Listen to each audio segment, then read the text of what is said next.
All right. What's up, guys? Hey, guys. Happy Monday. Happy Monday. Robin Wilson here with Flea Market Flipper. Stoked to bring you training number 3. For our quarantine flipping challenge. Keep looking down, too. Yeah. How are you guys doing? So we're stoked, guys. We're super excited about this training. We're actually going to go over some listing stuff, and this is pretty huge in the selling arena. Yeah, you definitely want to make sure your stuff is listed right to be able to get the most money out of what you're doing. So we had a good week this week, another good week.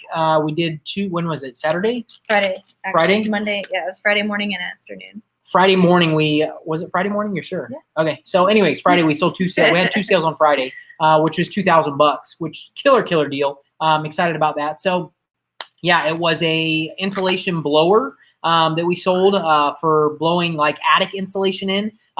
Paid $40 for that. And then the other one was an exercise machine, a rehab exercise machine, upper body.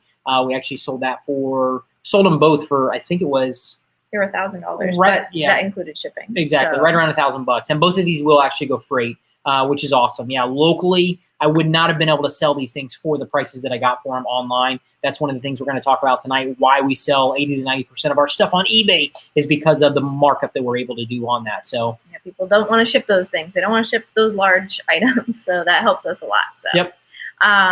Yeah, so we're going to talk about that. Cool. And we're going to talk a little bit about sourcing too during this whole thing, while the thrift stores are closed, the flea market's not there. So we're going to talk a little bit about that too. So we'll touch on that. But yeah, let us know how this week did for you guys. Throw it in the comments. We saw some of you got your challenge done. You got your things cleaned up, ready to list or listed if you're in our members group. So yeah, just let us know how the week is going. eBay is definitely busy. All online selling apps are busy. People are buying stuff from home. So if you have an inventory already, it's not listed. Get it listed. Get it listed. Yeah, it's been busy. Yeah, so. And I still have tons of stuff. I did not list anything this week. I still have a ton of stuff to list, but we've just been busy with a lot of other stuff going on. And I'm trying to do the fulfillment for the stuff that is selling. It takes a little bit longer than doing a single box when I do a pallet. I got to throw it on the pallet, strap it, and get it ready. But still, not a big of a deal. For the markup that I'm getting, I'm willing to do it. So yeah, we've been busy, but I'm going to jump in probably tomorrow and start getting some pictures done to get stuff listed. So we will encourage you to do the same. If you have not done so and you have stuff, definitely jump in and start doing it. We were almost late tonight because you're playing Dance Revolution with your nieces. So we were just at my sister's house. We got home like 20 minutes ago, and trying to get everything done, get an email out. So forgive us. Melissa's actually going to make some notes right now. Yeah, no, we're good. We're good. Cool. So yeah, let's talk a little bit about how to source right now. We talked a lot about going into your house, finding stuff. If you've never done flipping before, you've never sold anything on eBay or Facebook before, finding something in your house is definitely the easiest way to get started. And that's what we recommend it. No matter quarantine or not, that's what we recommend people starting with. And so that's a great place to start. But if you're past that, if you've already sold everything in your house, you can still source. If you've been doing this for a while, you can still source during this time. That's so I don't know if you want to talk about that. Yeah, definitely. And a lot of people, there's a lot of resellers who cannot source right now because they're used to sourcing at flea markets, thrift stores, yard sales, and that kind of stuff. And around the country, a lot of that stuff has been closed down. Those are not open right now. So if that's what you're limited to for sourcing, when you're selling smaller items, that's where we thrive right now.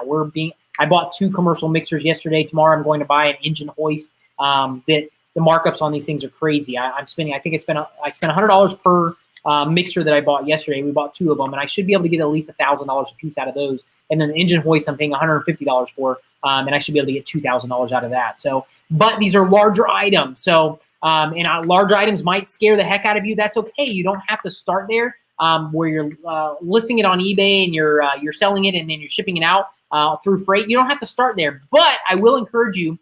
Find those larger items right now that you're able to get, maybe not super large, something you fit in the back of the car, but you can still source right now if you're willing to do it on Facebook Marketplace, if you're willing to do it on OfferUp, Let Go, Craigslist. If you can get out there right now, those people are still listing and selling items. So you can get out there, source on those venues right now, and then turn around and just resell them. If you're buying something on OfferUp, throw it on Facebook Marketplace and resell it on Facebook Marketplace at a higher price. Find those deals on the one venue and then, throw it onto another venue and resell it. You guys can still do that if you're not ready to jump into eBay and you're not able to do larger item shipping or, even UPS FedEx shipping. if that scares you right now. You do not have to do that. You can just buy it from one venue, throw it on another one locally, and sell it. You're not going to make as much money as selling on eBay, but you still can make good profits. So, and just to clarify, we're still buying it at a price that it's a discounted rate. Somebody's just trying to get rid of it, and then we're selling it for what it's worth. We're not selling it for over what it's worth. Yeah. No. Just to let you know. Yeah. Kellen posted those shirts though. Fire. Shout out to Kellen and Brittany for our shirts, Savvy Couple. Savvy Couple, baby! Go follow them. They're awesome for budgeting, for finance tips. So they're awesome. They gave us these shirts, the Savvy Flippers. So if you can see them. That's it. So thanks, Kellen and Brittany. So let's see. Barbie said made about $75 selling old direct sale product. Yeah, you've got Sweet. stuff, sitting around the house, just sitting there. So get it sold. It's time. It's time to list it. You got nothing better to do. So even Melissa and I today on our walk home, I found a wagon, a Radio Flyer wagon that was just sitting in the trash. Nothing wrong with it. No broken wheels, nothing. It was just a little dirty. So I pulled it behind the stroller and dragged it home. Took pictures of it. Melissa listed it today for $25, and somebody who said they wanted it for $25. So that's just, those are the potential that you have. You can do that stuff. You can find stuff that people are throwing away right now on the big trash day in your areas. That's a way that you can source if you do not want to source anywhere else. Maybe spray down with Lysol, disinfectant stuff. Which that doesn't really worry us. It doesn't worry me as much. But anyways, there's so many ways you can get out there and source right now why people cannot do anything. And that's why this is one of the best businesses you can get into, because you can still make money right now while people are unable to make money. There's just so many different ways that you can think about it. Somebody asked, how do you source on OfferUp out of my local area? Definitely. OfferUp is an amazing platform. It is. Definitely download the app, pull it up, and it's going to put in your zip code wherever you're at, or you can type in a different zip code if you have a parent, a sibling, or something like that you're in their area, or you're visiting, whatever it is. You can type in their zip code, and it'll bring up all the local listings in that in the area where the zip code is to OfferUp. So he does this on every trip that we go. It does. We stop and he punches in a zip code, and what can we find in this area? Yep. OfferUp, Facebook Marketplace, all those. But that's how OfferUp works. And then you just scroll through pictures, start looking for stuff. You can punch in stuff if you know something specifically you're looking for. We're killing it right now in Flipper University with exercise equipment. If you can find cheap exercise equipment right now, commercial brand is the best, but even anything, if you can get it cheap enough that there's a markup on it where you can make $20-50 on it, that's awesome. You can go ahead and do that. People are buying exercise equipment because they're not able to get out of the house as much as they were. The gyms are closed down, and that's all that they know how to do. So, we've been killing it with exercise equipment for the last probably month and a half. And you still have some that you need to list. We do. We have plenty of exercise equipment to list, but it's the same thing. I got to get pictures of it. I got to get it posted ourselves. So got to get it going. OfferUp's a great place to find, and Facebook Marketplace. Those are your two favorites, actually, to source with or without quarantine. Those are two of your favorite places to look for items. And it's not limited. Like I said, you can do that right now. People are still listing on there. They need the money. And you guys can get on there. You can get some great deals to be able to resell. So definitely. Yeah. And I was going to say, and usually check those like 2 times a day, maybe 3, just for like 5 or 10 minutes, because things are being listed all the time. So if you check it, and then you can check it again later in the day, you just sit down and kind of scroll through for about 10 minutes. And then if nothing there, there's nothing there. But if there is, then there is. Yeah. And if you're in a small town, but you're closer to a big town, put the zip code in of the bigger town, because you're going to get a lot more listings. Yeah. Right now, there are crap loads of things on OfferUp that I could go out and buy. They're a little bit higher price. This is where you'll be able to make some crazy money. Real flippers that are investing in the higher priced items can make some serious cash right now, because some bigger, more expensive items are being sold right now for pennies on the dollar that you can turn around and make probably 50%. Well, you can sell it for 50 cents on the dollar. If you have the money to invest in it on pennies, you can turn around and make a lot of money. So there's a lot of good stuff that I've been saving in my OfferUp. And if you don't know how to do that, when you find a good item that you think's priced a little bit high, you can hit the little heart in the top right-hand corner. It'll save it in your OfferUp, and then you'll get any feeds later on down the road that will actually show you, hey, this person lowered this $200. This person lowered this $50. You'll get updated information about that item. So that's a cool pro trick if you guys want to keep track of that. And I do that quite often. Items that I see that are for sale, but they're priced a little bit higher than I want to spend, I'll save them and wait for the seller to come and bring it down on the price. And then when they're bringing it down, that's when I'll jump in and maybe send them an offer and try and buy it. So You save a lot of items too and Yep. get them that way for sure.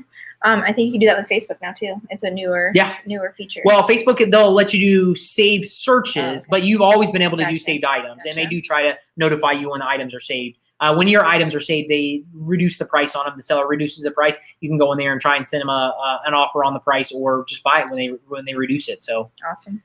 Cool. Yeah, so we want to also get into listing. So that's a little bit about sourcing. And so now we've found items in the house. You know, we can still go out and source, offer up Facebook Marketplace, and now we got to get it listed. So a lot of you have already been listing, which is awesome. How many of you have not listed yet because you don't really know how to list? We sent out a video the other day for anybody who was registered for the challenge. Just how to list on Facebook Marketplace, a very basic video. It's really not difficult. You just, go into your marketplace, and you can also add groups if you're involved in any sales groups. It's fairly straightforward to do. eBay's a little bit more involved. There's just more options to do, and you have the shipping option, so which can be a little bit more tricky. But we're going to actually send out a little quick how to list on eBay video after the training. We'll send it out tomorrow for you guys, so you can get some stuff listed on eBay. But we wanted to see some comments of how many people have not listed on eBay yet or on Facebook Marketplace. Let us know if you haven't, because we like to, get going on there. Do you have anything to add for eBay, and we've talked about this before, is why we do eBay. eBay has over 182 million registered users currently, and your local marketplaces they're local for a reason. They're limited to the local market. So you might have 40, 60, 70,000 people who are using that app in your local areas. That's why you can make so much more money buying locally from the local market that it reaches. And that's even why at thrift stores and flea markets and yard sales, they're only reaching a limited amount of people that can funnel through to that area at that given day. Like on a yard sale, Saturday or Sunday, you're only going to get so many touches of people who are going to be there looking for that item. That's where you can buy stuff locally, and then you get it to the biggest audience that you're able to, which is eBay. 182 million registered users around the world that have the opportunity to be looking for your item and pay more money for your item. Not price gouging. You guys understand, we're still selling at 50% of retail, but we're just getting it at a way lower cost, and then we're able to actually mark it up to 50% of retail. Usually if it's in really, really good condition, we might ask a little bit more. It's but you're still making a heck of a lot more money on that venue because eBay has so many more people that are on eBay looking for that specific item. So that's why that's our business model.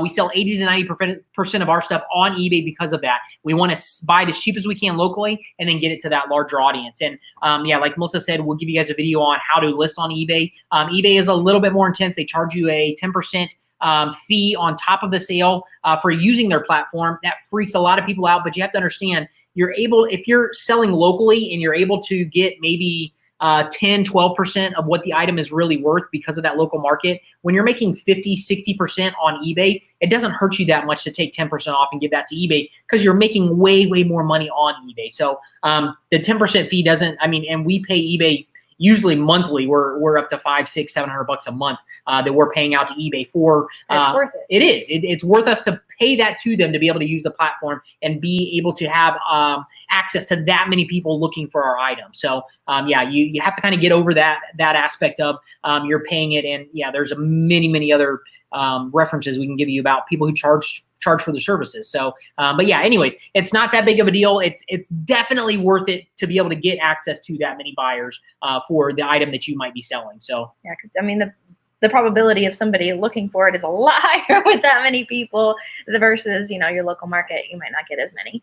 And we do cross post. We list on Facebook eBay, Marketplace, Facebook Marketplace. We do local too, and usually we'll price it a little bit lower locally because we don't have to, think about the fees or the shipping involved too. And also Mercari, we've been listing more on Mercari lately too. So the shipping is a little bit different than eBay, but we're listing a little bit more, and so we've sold a couple things on there too. Yeah. We did have a couple. Can you list on Facebook without friends seeing? Yes, you can list on Marketplace. They won't get notified if you just list on Marketplace. They could find it if they were on Marketplace searching for that kind of item. If you are on the same sales group, like say you're in a selling group in your area and they're in the same selling group, they'll get notified of your post. So just make sure, and you can block people from seeing your post, but I don't know about you might be able to in a group. But yeah, if they're in the same group, then they'll see it. But on Marketplace, if they're searching for the item, they'll see it, but they won't get notified that you posted an item on Marketplace. Let's see where. And Melissa is our Facebook Marketplace lister. I do not do it on They do Marketplace. they do give you the option. You buy on Marketplace. I do, but I don't list. Melissa lists everything. They do give you the option to share it to your timeline, so don't do that, and because then obviously your friends will Everybody see see it, you'll yeah. see it on there. So we don't share it on our timeline. I mean, Yeah. you can if you have something people your friends might want, then yeah, you can list it there, but we don't typically. Where do I go to see the video listing on Let Go? We don't have a video on Let Go, but it's on Facebook Marketplace. So just about listing. We sent it out, I think it was Saturday. I'll have to double check. But it's Sherry. I'll get it sent to you, Sherry, to make sure it's on Facebook Marketplace. So I don't think we have a video on. You don't really list on Let Go very much. I have listed on it. It's pretty much basic. It's the same platform as OfferUp. It's very, very basic. As for you put in a picture, you put in a heading, a title and a description. Very, very basic. It's pretty easy to do. If you know how to do OfferUp, you can do Let Go. Like I said, they're very, very similar platforms. They're not difficult to do. Yeah. Let's see. I live in a secure building. I have to walk a public place about 6 minutes to meet and my husband has been using their car for work. Yeah. So social distancing and finding stuff. You might want to, try to make it arrange when you can pick it up with him or like after hours. Yeah. But in a public place. And we've been careful to still, you can social distance, spray the money down with Lysol, whatever you need to do to keep yourself safe. But I would do it either with your husband or in a public place after, he gets off work or something, if you could do that. Yeah. A lot of people understand that too. Yeah. People that are still working right now, they understand you're on a schedule. Right. Don't hesitate to tell somebody, hey, my husband's working till 5 or 6 o'clock. We can meet you after that at the local Walmart, whatever it is, meeting in the parking lot, something like that. And then when you get there, you ask them what they're driving. They meet you just in a big public place, a local police station. You're not going to get scammers or crazy people who are going to meet at a police station to meet and do a transaction with you. And just use your common sense on stay back from them, take the item. You can wear gloves if you want. Exactly. Any of that kind of stuff, you can do the proper precautions to stay safe. But you also have to remember this is putting food on our table right now, being able to work. We're able to do it. So if you have to do what you have to do, just take the proper precautions to stay safe while you're doing it. And that is meeting in a public place and making sure you're washing your hands and doing all that stuff, staying away from people far enough that you're not getting anything. That's definitely all proper precautions that you should be taking right now. I've not listed on eBay yet. I'm not very savvy at this, so YouTube video will help. Yep. So I'll send that video out. And then let's see. Also, do you have a video on OfferUp? We don't really sell on OfferUp very much. It's more, we buy more. There tends to be more yard sale prices on OfferUp than even than Facebook Marketplace. So we don't really typically sell on there. We have before, and it's another like picture and a listing. Very basic. All of the local ones you don't have to be as detailed because you're not shipping it. The person can inspect the item before they buy it. So if I'm meeting somebody, they can look at it, say I'm selling a stroller. They can say, oh, it has a rip right here. I don't necessarily have to list it. If they ask me, that's fine. I don't have to list it, but they look at it, okay, no, thank you, or whatever. If it's obvious, obviously I would list it. But on eBay, I'm going to take a picture of every little thing that I can because they don't get to inspect the item before they buy it. So I'm going to say every little thing, if it has scuffs and we pretty much always say our stuff expect scrapes or scuffs, even if it's in really good condition, we say it's worn. We want them to get the product better than they thought it was. But you don't have to worry as much locally because they can look at it, and if they decide it's not what they thought it was, they don't have to pay it. They don't have to pay it. But somebody on eBay doesn't get to see it, and it gets shipped to them. So you want to make sure every little thing is taken care of, and all the pictures and description are accurate. So. And the other thing about local, they're able to see it, but local venues don't charge the selling fee. So OfferUp, Let Go, Craigslist. You don't have to put credit cards in, and you don't have to set up accounts like that. You do have to set up an email account so they can notify you if somebody wants your item. But for the most part, it's a lot more basic platform. All it is taking a picture, putting a title in and a description in, that people, when they search for those words, it will pop it up and show them. And then, yeah, it's a very, very basic to be able to list locally to do it. And like I said, that's why if you're not ready to go to eBay, we definitely recommend you listing locally. You're not going to make as much money, but at the same time, any money on stuff that's in your house or stuff that you're reselling, any money made is better than no money at all. So that's why once you just start wherever you're at.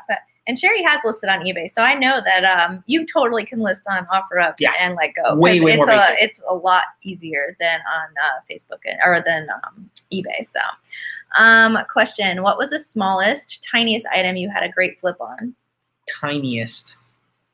We do sell a lot of big stuff. Yeah. But through the last couple of years, we've sold amazing profits on small items as well. Some of the stuff that sticks out, the prosthetic leg. I think of that one too.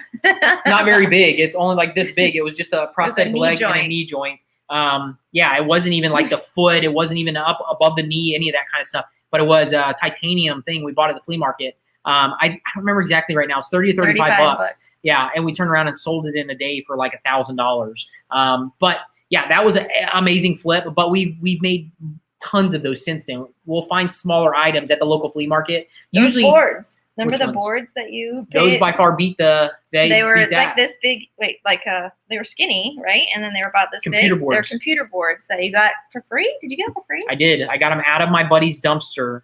Somebody had thrown them away, and I sold them as is. These boards were like $5,000.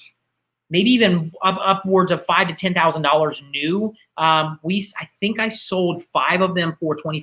Yes. That I $500 each, right? Yeah, $500 a piece. The guy talked me down. I think I had them listed for $1,000, but he said he wanted all of them, and he wanted me to go to $2,500, and I sold those, and they're very small. Went into an envelope, and I shipped them that way. But I think it was like $2,500 for like 5 of those boards. So. But we pulled them out of the dumpster, out of my friend's dumpster, and I might have paid him a couple bucks for it because I like to keep people happy. But I didn't invest any kind of money into them, any crazy kind of money. So, but through the years, guys, we've come up with some crazy stuff just because we're in the market. I'm always looking for cool stuff on on the apps. I'm looking for cool stuff at yard sales and flea markets and thrift stores. And you will find those deals. If you're out enough, those deals are everywhere. You just have to be looking for them. So. You just gravitate towards the bigger stuff now because you enjoy it more. I do. So. I do. I enjoy doing a flip, just like these things that we did. We sold on Friday.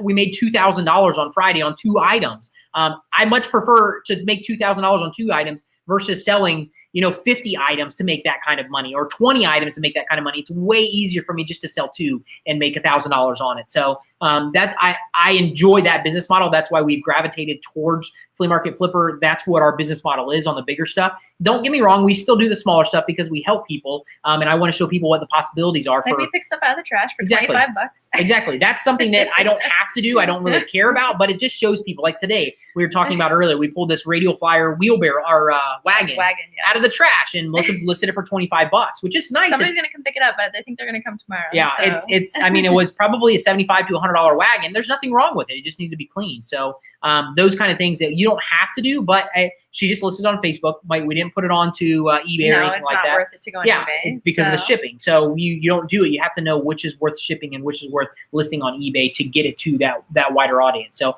of course we could sell it for a lot more money on eBay, but then you got to figure out how to ship it reasonably and something not really worth it. Exactly. Something that doesn't have a high retail, people aren't going to pay more for shipping than they are for the item. It doesn't calculate right. So Sherry said she sold $95 this week. Nice. Awesome. Good job. You rock, Sherry. And she also said, can you sell keyboards if you don't know if they work or not? You can talk a little bit about that. For sure. About not knowing if they work. That's the same thing that we were just talking about, those boards. I had no way of testing those boards. No way at all. They're electronic computer boards. I couldn't plug it in. I couldn't stick them into a computer. So I sold them as is. And you make sure you want to say that if you are able to turn it on and test it, you want to say everything that you did. If you don't have a power cord, list it. Hey, I don't know if this works. It came from a local storage auction or I got it. I don't know if I'd say I got it out of the trash, but I would still say wherever you got it from or lost power cord, it was working a couple years ago, put it into storage, lost power cord, whatever it is, just be honest about the item, what you got, where you got it from, or if you knew that it was working in the past, and then sell it. You can sell it. If it does not work at all, you have no way of testing it, I recommend you selling it for parts or repair and then tell people it could work. once you get a power cord for it, but I don't know. But you're selling it when you list it as for parts or repair. So it's not saying it, you have a couple different options in eBay. You can list it as new, you can list it as used, you can list it for parts or repair. Definitely put it in the category of parts and repair. And then just say, I don't know, I was unable to test it, so it's untested. Could work, possibly could work, and maybe doesn't work. I don't know. I'm unable to test it. And then when you list it that way, it's all on the buyers. It's all on their end. They're the ones who are responsible to do their research. They know they're getting it at a discount rate. You can't ask full price for something like that. You can't ask 50% of the retail for stuff like that unless it's a specialty item that's worth that. But for the majority, you're selling for parts or repair, you got to be down in the 25% retail typically for something like that to be able to make some money on it. But if you got it for free, I mean, that 25% is better than nothing. Sure. And a lot of people will throw stuff away, like this wheelbarrow. $25, give me a break. That's a gas tank for a smaller car. I mean, you can fill up the gas. A gas tank a lot more now. Yeah, exactly. With the gas coming down. Not for ours yet, but still for smaller cars, you can fill up a smaller car. $25 for that. Hey, heck, we can go get 2 sandwiches at a restaurant for $25. Support our local people. Exactly. So there's plenty of ways to be able to make that money back. Even if you don't know if stuff works, yes, you can sell it 100%. You can sell it as is. Even on Facebook Marketplace, offer up. You can tell people, I have no way of testing this. It's sold as is. And then let people look at it when they come to pay you for it and just tell them, I have no way of testing it. So it's being sold as is. And then they inspect it and decide if they want to take the risk on it.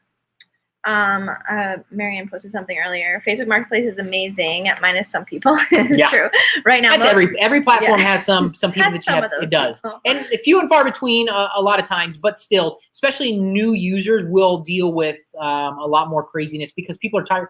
People will try to take advantage of new users. So you just have to be smart with what you're doing. Exactly. You just have to be smart with that. But in time, you build your account, you build your I guess feedback your feedback, and you know when somebody's trying to scam you. So yeah, I mean, every platform has that. Trust me. But no, she was saying right now most people are very understanding and accommodating. I'm only taking messenger payments, includes PayPal, and then leaving items on my sidewalk or meeting at the police station. So they've paid, I place the item on the ground, step back, and they pick it up. Awesome. Yeah. Very safe. Yeah, that's amazing. Great job. Yeah. And Elaine said, glad to finally be here. I'm watching from Kenya.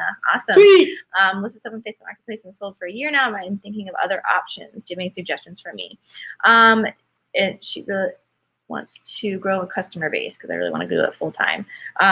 Do you have eBay? Yeah. We don't really know where they're stances in Kenya. Where they are in Kenya. Let us know if you have it, because if they do, the global shipping program is awesome, and they want to help you get stuff to other countries. So, but they don't work in all the countries. So I don't know what they stand for there. So yeah, just check out eBay. Go onto eBay and see if they do have a local eBay in your country. And if they do, you can even sell locally in Kenya. You can sell in that area if they don't have a global program from your country to other countries yet.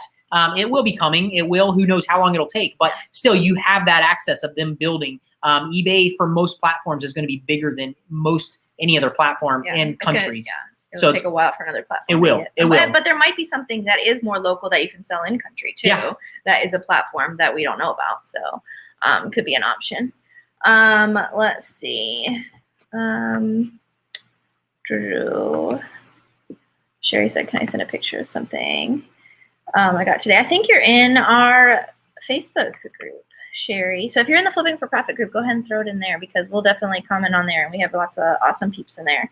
And you can throw it and we can get some information on it. Yep. Do you have a favorite national trucking company or just small local guys that you use? Yeah, when we started out, guys, the best way to do it is use Ship. Find out the local freight companies in your area who are bidding on your shipments. That, like I said, that's the best way to be able to do that. Start there and then start to build relationships. That's what we did. But by far, U-Ship has changed the industry for trucking. Yeah, they'll by far reach out. Plus all the local guys, that even the bigger companies, they're bidding for your stuff on U-Ship. So yeah, it's a great place to start. Like I said, that's what I recommend everybody starting with. Stacey said, hey. What's up, Stacey? Awesome.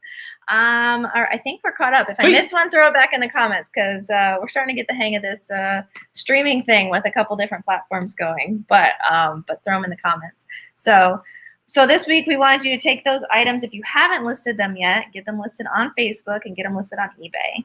So eBay doesn't have to be scary if you are a little bit intimidated by it, because a lot of people are. And usually it's by the shipping portion. But if you're listing something from your house that you've had for a while, if you make a $2 mistake and you end up losing $1, $2, that's the time to do it. Exactly. On those little things that you've already owned. So just do it. Just get it going. Get things moving. That's what we always try and tell people, especially in Flipper University. Listen, you want to start with the stuff you're not going out a lot of money on. Right. The stuff that is in your house you've already spent but you're not using, rather than throwing it away, rather than donating it. This is the learning curve you want. You want to start using eBay. You want to start listing stuff on eBay, learning how the systems work, learning how listing, shipping, all that stuff works together. And you want to start it out on items that you don't really care about. And if you do lose a little bit of money, we're not telling you to go lose, $10, $20, $30 on shipping or something like that. No. Definitely be smart with it. But if you do lose $1 or $2, great. If you make a mistake that's going to cost you $30, $20, just email the buyer or the buyer and tell them, hey, listen, I messed up here. I need to cancel this transaction. I screwed up on shipping. Most people are pretty cool about that, guys. You have to understand, not everybody is going to be a jerk and be like, okay, I'm going to give you negative feedback. Most people are pretty cool and they understand. So this is your learning curve. Get that stuff sold in the house. The stuff that is not going to hurt that bad when you do it. Lose a couple bucks if you have to. We don't want you to, but if something goes wrong, then you learn on the next one and you get better and better. That's how we got to where we're at right now, is all those mistakes we've made for the last 20-some years. I know exactly what to do in most cases because I've done it. I've lost money. I screwed up on shipping. I didn't have insurance on an item that got damaged. Yeah, Always get insurance. That's it. I've done all those things, and that's why like I said, that's why we teach people how to do the stuff that we know, because we've done it for so long, and we're passionate about being able to teach people that stuff. But making mistakes on those little items is the best way to get started. Better. And you're also gaining feedback. So if you want to really get started on eBay, feedback is hugely important. So it just helps you to start to get that feedback and get moving with it, because people want to buy from people that have good feedback. That's typically, that's how it works. So getting it started quickly with items you have around the house or just something small is the best way to do it. Yeah, for sure. So, I have nothing to add to anything to that. Let me see. Oh, Marian also said, this is fun. I'm watching you and monitoring a live online auction. Still lots of sourcing available. She likes to buy those pallets, which is awesome. It's another way to source. So it's not something we do, but it's another great way. People are still auctioning off pallets of items that you can buy and sell them. So let's see, the liquidation stuff, which it's great for a lot of people. I sold a washer and dryer set on Craigslist today. Delivery is free. Nice. And working set and real estate, just sold it for delivery tomorrow. Awesome. That's it. There's money out there, guys. Yeah. There's money to be made right now. And you can hone in on these skills. That's what we're telling everybody. Hone in on these skills, make that money, because a lot of people cannot. Their checks are gone. They're laid off, whatever reason, they're fired, their companies went out of business, all that stuff. It's going to keep happening. It stinks, but just where the economy is right now, it's going to happen. And this is one of the best businesses that you can build right now. It started as a side hustle, whatever you have to do, just gain those skills. That's what we tell people to do. You will get better and better at it the more you do it. Yeah, and it's a business that really does thrive when there's a down economy. It does. So in the next, whatever's going to happen in the next couple months, year, whatever it is, it's a business that thrives. So it's definitely a good thing to have in your back pocket right now and get started. If you have some extra time at home, you might be working like crazy. Yep. But if you have some extra time right now, it's a great thing to do and to learn. So cool. let us know any other more questions that you have. I did want to do the drawing for the people who posted with the hashtag Quarantine Flipping Challenge. They got their things clean and ready to list. This week, the homework's going to be getting them listed if you haven't already. And if you have gotten your items listed, let's do 5 more items this week. So let's get stuff listed. 5 more exercise equipment. I'll do 5 this week. I got 5 in. I'm committing to it. So when you guys see me next week, we will. 5. I'll have 5 things We have at least. 2 exercise bikes, I think. 2 a Nordic track. We have And exercise bikes. Get those things listed. Yep. People want those right now. We sold that one this week. So Yeah. Yep. Oh yeah, the hand bike. But all right. you pick it. I know, you can shake it up and then we'll pick it up. So we're gonna do shaking the camera, sorry guys. Picking up Go. for the $50 gift card for this week. All right, for the eBay gift card. So you can go buy some shipping supplies or buy whatever you need. Linda Owens. Awesome. Linda! I think she just jumped into Flipper University. Awesome. You rock, Linda. So we're gonna we'll get that to you. So awesome. Great job. Great job this week. You guys, next week, that's what we want you guys to do. 5 more items. Right. Get them posted. Let us know. I don't know. Get them listed on Facebook and cross-post them on eBay. Just rip off the Band-Aid and get it on eBay. And we do have a lot of we'll send you a how the video. Yeah, but we do have a lot of people asking about cross posting. Hey, if I have something listed on eBay, how do I put it on Facebook? What if it sells on Facebook? What am I going to do on eBay? Right. Listen, that's not that stressful. If it sells on one venue, go into the other venue, delete it from Facebook. Yep. Or if it sells on Facebook, go into eBay, end the listing. It's fine. Don't worry about it. I mean, there's ways to do that stuff, and it's not going to hurt you. It's just a matter of doing that. You can always say in your eBay listings, this is cross-posted, might sell locally. If it does, will be deleted from here. Any of that kind of stuff, you guys can do that. So don't worry about listing it on multiple venues to sell it. You want to get it to as many people as you can to try and get it sold. And our items that we sell on Facebook marketplaces versus eBay, I discount the item a little bit when I put it on Facebook marketplace because I don't have to pay that 10% fee and I don't have to pay shipping or anything like that. So I can give a bigger discount to the buyer and still make the same amount of money if I do sell it on Facebook marketplace versus eBay. So keep that in mind as well. You shouldn't list them for the same exact price. And yeah, you can sell for a little bit less and give that person a break and you're still making the same amount of money. Yeah. I don't think we have more questions. Amy says, been scary to list, even being in Flipper U, but Marion and the help of the group or the resources this week have been so helpful. Awesome. I have been taking pics and starting to list. Awesome. Listen, it will be scary. Everything new is scary. Yep. I just want to encourage you. I mean, I'll give you even my first time when I started going to the flea market by myself. This is probably, I don't even know, seven years ago. Because I've always gone with other people. My mom, I used to always do this stuff with my mom. We went to auctions, we did all that kind of stuff. And then I started going on my own to do this as a full-time business. It was very scary for me to go. I was nervous about asking somebody for a price on an item because I felt like if I asked this person how much it was, I had to come up with something once they gave me the price. I had to either buy the item or give them a reason of why I didn't want to do it. All that, and it's the same thing with eBay. It's very scary because it's unknown. Once you start doing it a little bit more, it's going to get more and more like second nature to you. It's going to be so much easier to do. And don't start with those big items that you're making, $500, $1,000 on. Start with the items that you're selling for $25, for $50. Stuff that's not going to hurt if you make a mistake. And if the other end, the buyer, you make a mistake and you have to tell the buyer, I got to cancel this transaction, you're not dealing with tons and tons of money. So it shouldn't be that big of a deal. But I just want to encourage you, start slow. You have to do it. Don't overanalyze it. No. Just start. Analysis paralysis. And exactly. Right? Don't do that. You have to start. Once you get started, I'm telling you, you will thank me. You will thank me a month down the road. Hey, I got started. I started doing a couple things. I got some sales. I got some shipping done. Hey, this is not as hard as I thought it was. I'm getting better and better at it. Just think of anything, even the profession that you're in. You're always nervous. It's nerve-wracking when you first jump into it about making mistakes and doing stuff like that. I want to encourage you, just do it. You got to do it. You got to learn. And you have so many people around you, especially if you're in Flipper U. We have so many uplifting people that are going to encourage you through this process and are here to answer your questions and help you through this process. Yeah. I was going to say, I never really sold much until more recently. Like obviously we do this now full time, but I wanted to do some of my own stuff, kind of have my own little stash for buying new couches and my own little bit. But I remember one time, I think it was 2 years ago, I sold something, I don't even remember what it was, something small, and I had to cut down a box, and he was busy doing something. Usually I try to get him to ship my stuff because I don't want to do it. I was like, hey, can you ship this? But he was busy doing something and it had to get out that day. So I'm like, all right, I don't have the right size box. I need to cut down a box. I've watched him do it 100 times before. I should be able to do it, but I just did it. and it wasn't as bad. Like I was nervous about doing it. I'm like, oh, I'm going to cut it. I'm going to, screw it up. And it wasn't as bad as I thought it was. So yeah, it's just doing it. And then I got the item shipped out and everything was good. So it's doing it. And you would think like I would know because I've seen him do it. Like it was that easy, but it's not. 1,000 times. Yeah. It's just, you just have it. It's doing it yourself. And then you gain that confidence. Yeah. You just have to do it. You can watch somebody do it over and over again, but you just have to go out and do it yourself.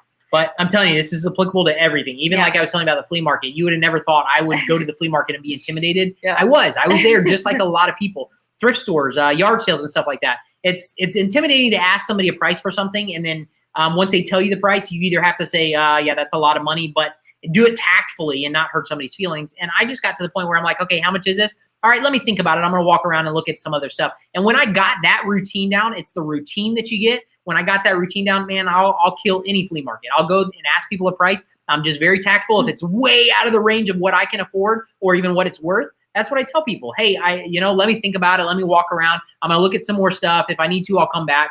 And sometimes as I'm walking away, they'll scream back out, okay, well, how about this much? And they'll try and get me to come back for that. But it's just like anything, it's very nerve-wracking until you actually step into it and you start doing it.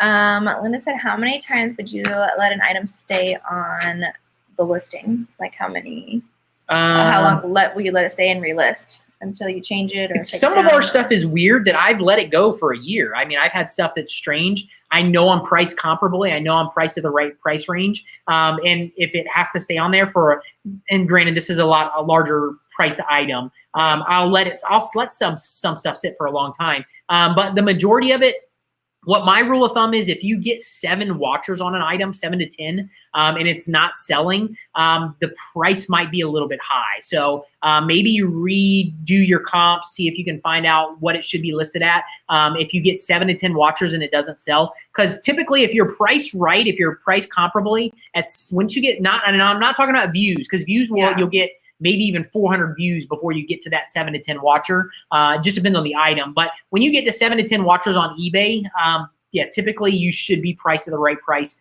that it should sell when you get that many people who are looking at it. So, and that's our personal stuff. Like I said, you could be a little bit different, but that's our rule of thumb. When I get to that point, I know that that's my kind of my sweet spot. If so I'm you might priced lower right. the price a little Exactly. bit. Yeah. Go back and, like I said, redo some comps within the last 30 days. See if the prices have come down a little bit and you might need to adjust your price, that kind of stuff. That's when you want to go in and kind of revisit the whole thing. But also, being active in eBay really helps with your old items too. Like they love you being in the algorithm. I don't know how many times we've not listed for a little while, haven't really sold anything, then all of a sudden we start listing again. Then our items that have been listed for 2, 3, 4 months all of a sudden sell because we're back in, and eBay likes that activity. So they do. So yeah, being active and consistent. It's not like all at once and then nothing. It's being consistent. Little bits every day is what they love. So if you can list something every day, every other day, whatever, just as consistent as you can be, and that'll help. Sell all your items. Rob, I plan to list. This is Linda Rushing. I plan to list one large item this week. So large item, awesome. We'll be messaging you. Awesome.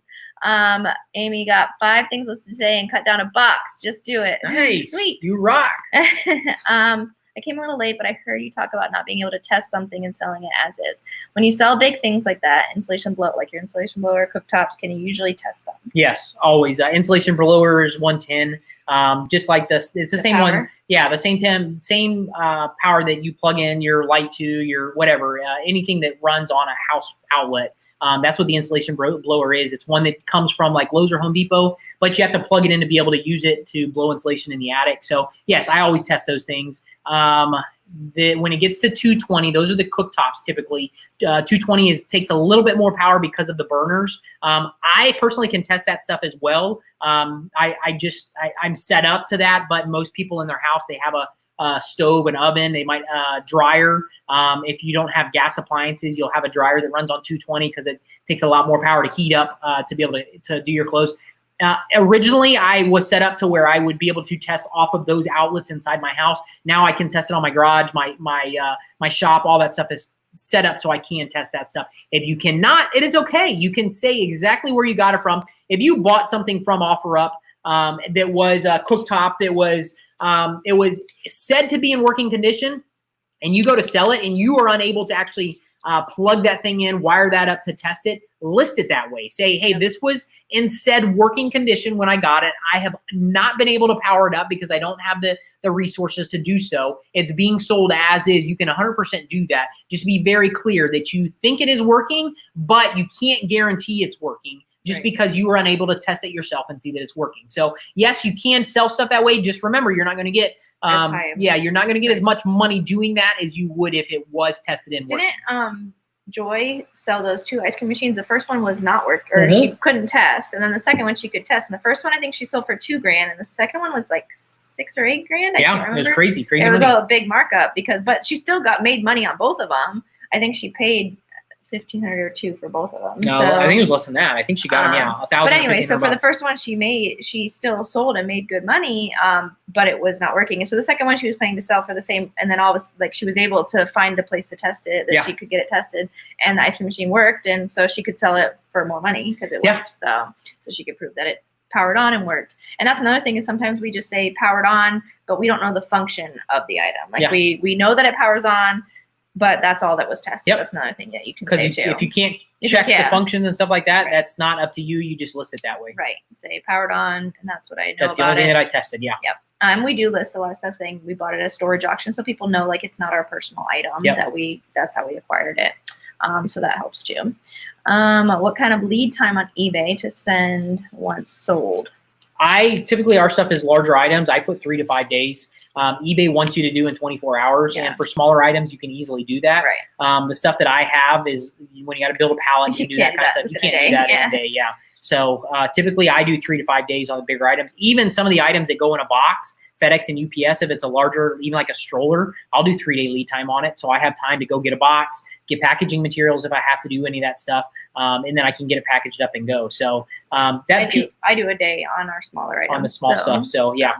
eBay, like I said, eBay wants you to do a 24 hours turnaround time, and that's what they like. But at the same time, it's not feasible to do that on some items. But don't say you're going to do a day and then ship it in 3 days because they don't like that because you're going to get a ding on your account. If you know it's going to take you 2 to 3 days, put 2 to 3 days handling time on it. And that's why I'd rather do that myself anyways. 3 to 5 days on a 5-day item. I will definitely have 1 weekend go because it's 5 business days. Yeah, I will have it go through no matter when it sells. It'll go through a weekend. And I know I can get stuff together if I have to through a weekend. So that's just thinking ahead for larger items. That's how I do it. But you do have whatever works for you. That's what we recommend. Yeah, I think we're caught up, guys. So the homework for this week is, like we said before, get those things listed if you haven't already, and if you have, get 5 more items listed. Cross post if you've only listed on one.